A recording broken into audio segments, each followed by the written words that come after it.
Don't move the car.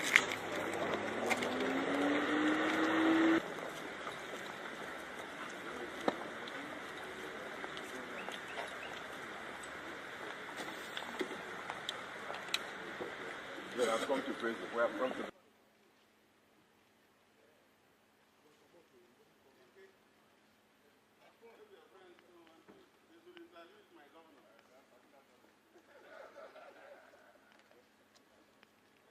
It's one of the best governors in terms of commitment, in terms of putting structures on ground, in terms of coming with creative policies. And I always say that for you to say, I'm doing well as a governor, as president, you must add value to whatever you met. He met certain structures, he has even improved on them, he has built roads and everything. I was even asked to come and commission a road and a bridge during the 50th anniversary celebration of River State. And of course, that's why people call him Mr. Project. So he has been accepted by Nigerians as a performing governor. We will go through the convention and the party will become solid. Now we have a caretaker committee. And when you're a caretaker committee, you're not as strong as fully elected chairman. And you know, the party passed through some challenges. Luckily for us, we've passed through that phase with the pronouncement of the Supreme Court. So now we want to formally elect the officials of the party that will lead the party towards the 2019 general elections. And I'm very hopeful that I think that's coming Saturday, 9th of December, we'll meet and I will be able to elect our national officers.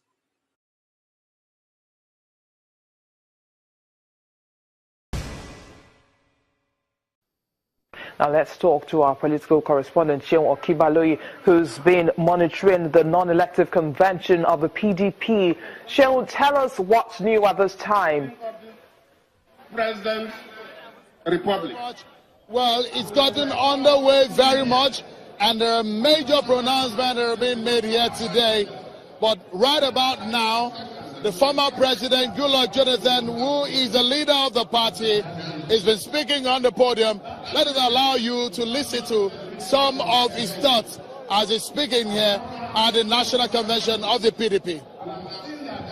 When the ruling party is there for some time and somehow lose power at the center, sometimes it affects the party drastically. In our own case, I can say that those of us from the PDP should jump ourselves, we should be proud of ourselves. Because we're able to come out of this within 2 years and very ready for 2019. In some states, in some countries with multi-party democracy, when the ruling party has crisis, before you know, they will be even fourth position, sometimes in terms of the hierarchy of parties in that country.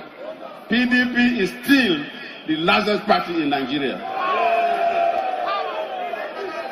The PDP is indeed back to reclaim its prime position as the party to lead Nigeria to greatness. As a human institution, we cannot claim to be perfect, no. But obviously, as a political party, our accomplishments up to 2015 are clear for everybody to see. Our joint development strides are there for all Nigerians to see. There is ample evidence to demonstrate that our party has indeed proved to be a party of vision and accomplishment. As I said before, when I addressed our party leaders in April in an attempt to resolve our crisis, that we in the PDP are doing very well. And the elections we conducted in this country, especially from 2011, 2015, general elections and other elections, senatorial governorship elections, were accepted globally, that they met global standards. Because PDP is a party that wants to place Nigeria globally to compete favorably with other countries. We don't look back, and we have done well. And we succeeded in doing that because of the leverage and the autonomy we gave to INEC.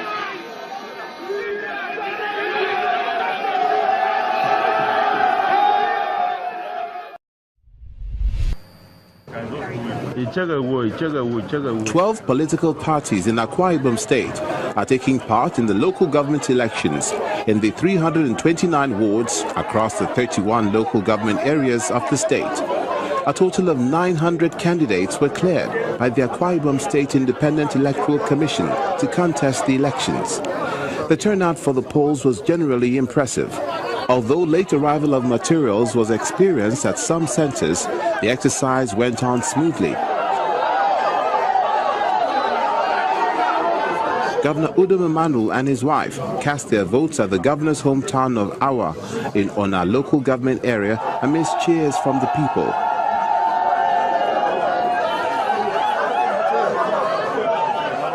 Local government election is one of the most difficult elections to conduct. So by the time you do local government election without spilling even a drop of blood, you have to thank God, not man. By and large, I think I just want to once again thank God for a very peaceful election, and also thank all the security agencies, and also thank all our Akwa Ibom people, because they refuse to be used.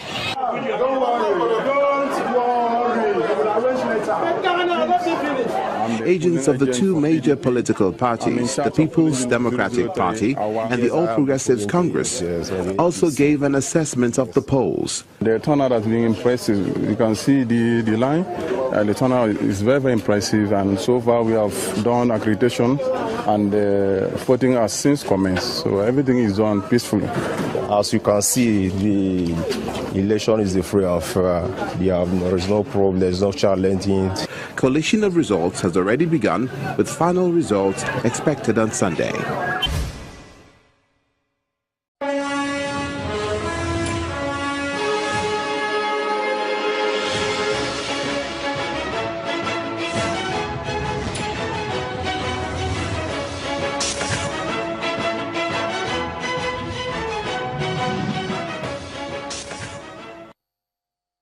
Hello everyone and welcome to the program. I'm Seun Baloye in Lagos. Well, the season is almost here. I see it from where I'm sitting right now. I'm not talking about Christmas. I'm talking about the season of political reckoning, intense bickering, and foreseeable announcement like the one we saw earlier today. After bidding farewell to the All Progressives Congress, the ruling party, and offered an invitation back home by a party that gave him the platform to be the vice president, the number 2 man in Nigeria. In the first place, Atiku Abubakar has announced that he's rejoining the PDP. Many probably saw this coming, maybe because he has limited options despite the Nigerian multi-party system. But that's a discussion for another day. Atiku Abubakar officially made the announcement to rejoin the PDP on a Facebook live broadcast today. The former vice president believes his old party has put his house in order after a prolonged leadership tussle. Listen to him now. Some of you may know that I was elected vice president under the banner of the PDP, which is the political party I had helped to found some 10 years before. And some of you may also know that I left the PDP 4 years ago when I believed it was no longer aligned to the principles of equity, democracy, and social justice, upon which we had founded it. I joined the APC as I had hoped it would be the new force that would help improve life for our people. And I was excited about the party's manifesto to create 3 million new jobs a year. The result has not been the change people had been promised or voted for. As in the last 2 years, almost 3 million Nigerians have lost their jobs. And today, with a record 25% of people aged between 18 and 25 years unemployed, I can see how difficult it is for our youths to find a job. The key to creating jobs is a strong economy, and that is what we are currently lacking. So today, I want to let you know that I am returning home to the PDP, as the issues that led me to leave it have now been resolved. And it is clear that the APC has let the Nigerian people, and especially our young people, down. Atiku took swipe at the APC-led government, but just before the announcement, he had called out the president for allegedly being barred from traveling to the United States. The former vice president tried to explain that he is not the only one denied visa to the U.S. According to him, such denials were not unique to him. He said President Muhammadu Buhari could not enter the U.S. for 15 years due to his religious views. Well, let's talk about all of this issue. I have the personal assistant to the president on social media affairs, Loretta Onoche, joins us from our Abuja studio. Many thanks for joining us tonight, madam. And let's begin from some of the issues raised on the reasons why the former Vice President Atiku Abubakar left the APC for the PDP. He did say that the Buhari government has failed to meet the aspirations of Nigerians. Does that come to you as a surprise? No, thank you, Shehu, for having me on this program. I will say no, it doesn't come to me as a surprise because from his antecedents, every person is guilty but him. Oh, then, I mean, my question tonight will be, what is said that the APC government, that is the Buhari government, has failed to meet the aspirations of Nigerians? Is the government afraid that this perhaps might be the truth being said by the former vice president? There's nothing that is further than the truth than what the former vice president, Alhaji Atiku Abubakar, has said. Nigeria was on its knees when this present government came into place. And it was the same PDP that he has now returned to that has kept Nigeria on its knees for a period of 16 years. It was not under the APC that the economy of the nation almost collapsed right under our eyes. The APC is just a new party. The government is 2.5 years old. I don't see how this government has caused the problem that it's grappling with today.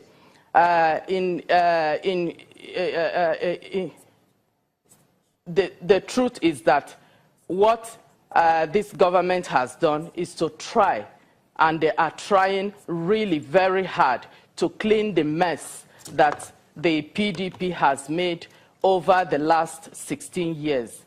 They allowed the insurgency in the north to fester, and they gained from it billions of naira was looted in the name of buying arms, to safeguard the lives in the northeast.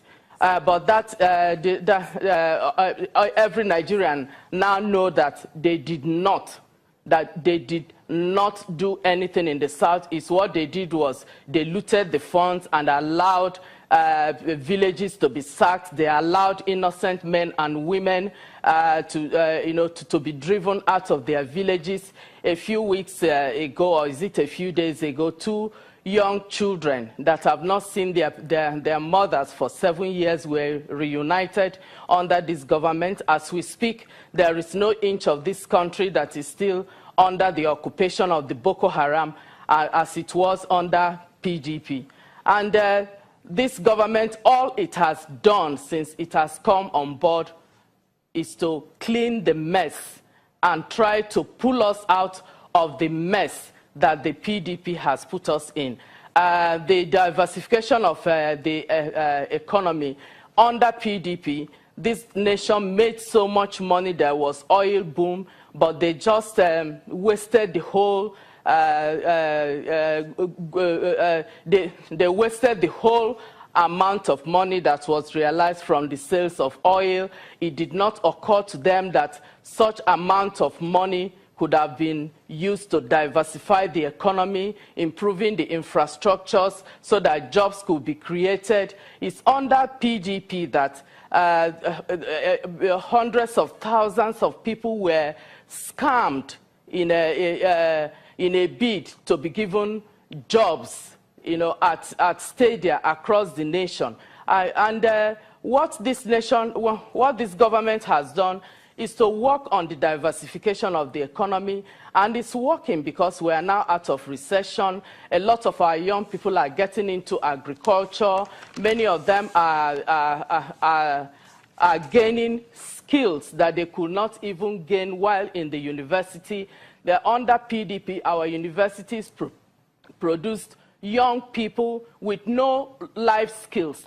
They have no independent living skills. They have no employability skills, and that is what the N Power is now providing for our young people. All right. So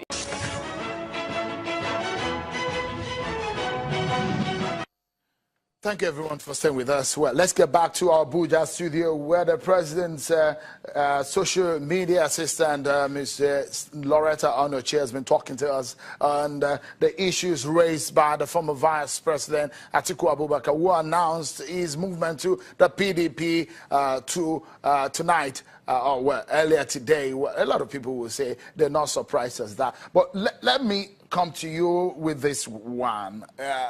I'm very sure that you've heard it. He has been quoted to say that the president has been barred from entering the United States for 15 years. How true is that? Shenwu, that is absolute bunkum. It is utter balderdash. It appears that only Alhaji Atiku Abubakar has heard of that ban. And a press release was made yesterday. So I'm just going to leave it at that. I think he needs to substantiate his claims. It did say also, and it was quoted as saying that in 2019, if he has the opportunity to run in the 2019 presidential race with President Muhammadu Buhari, he will beat him. And he said this, and I quote him, he said, "The President Buhari has lost his goodwill." End of quote. I think Alhaji Abubakar Atiku has lost touch with reality. I think he needs to check again. President Buhari is not competing with him at the moment. What he's trying to do is to pull President Buhari out of the good work he's doing and to come to wallow in the mud with him. President Buhari is very busy trying to repair the damage that PDP did for 16 years to this nation. He is busy with the job of governance and trying to ease the pains that Nigerians have been passing over the past 16 to 17 years. So the president also knows that the ban on politics has not been lifted. So he's not going to come out to wallow in the mud of he said. Before I allow you go, everybody knows the weight of Atiku Abubakar in Nigeria's politics. Do you think that it will be the biggest nightmare for the APC and perhaps the Buhari government come 2019? Absolutely not. Absolutely not. He may have had that weight some years ago, but over the years he's been losing that weight. And at the moment, I can tell you that even his local government area in his native Adamawa, that he can't even win any election in that area. All right. So where is the weight? This is perhaps where we anchor. This is perhaps where we anchor is on the fact that there are also talks in your party that he was frustrated, and perhaps a contract to a company he owns was perhaps being frustrated because of political reason. And one of the reasons why perhaps he left the APC. Is the president also worried about this kind of actions? The president is not perturbed at all. He is not moved in any way. Alhaji Atiku is known to hobnob from one party to the other when he cannot have the control of the party. In APC, it's a teamwork. It's not how it is done. But even he, when he resigned from PDP so many years ago, he gave the same reasons he gave so many years ago. That's what he has given again for leaving APC. So I must really allow you to go, him. Madam Onoche, tonight. It's about him. Thank you so much for your thoughts tonight. Loretta Onoche is a special assistant to the president on social media. Well, you may say it is too early to call. When Nigerians go to the polls in 2019, they will probably be looking out for two major names. That prediction may not be foolproof yet because 2019 is many months away from now. But certain political activities are making it quite evident or obvious. Still in that line of thought, some analysts believe Nigerians may be faced with very tough choices in 2019. Who that thought? Just before 2019, the Buhari-led government still has some unresolved issues tied to the government's credibility, Mena Gate. Many Nigerians are interested in how this government will solve the puzzle. In the meantime, the House of Representatives Committee investigating the matter sat again this past week, throwing questions on top government officials whose name or agencies had surfaced at some point in this saga.